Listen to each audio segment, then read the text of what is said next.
বলছি মানুষ, এই ধরনের মানুষ অত্যন্ত অলস।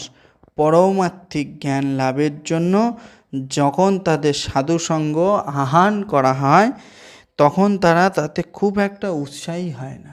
এই যে আজকে আমি আপনাদেরকে ভিডিও করছি, হয়তো কয়েকটা মানুষ আছে বেছে বেছে, তারা উৎসাহিত হবে এবং এইগুলো বোঝার চেষ্টা করবে এবং এই পথে আসবে, কিন্তু বেশিরভাগ মানুষই এত উৎসাহিত হবে না।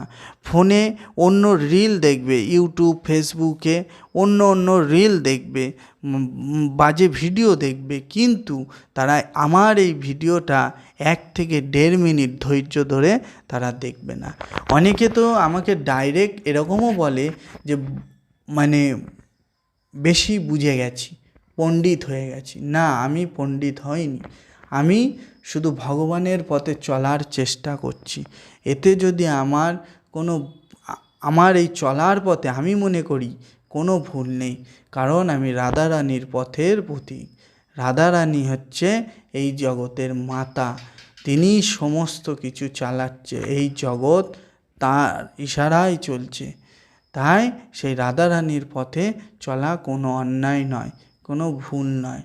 হরে কৃষ্ণ, রাধে রাধে।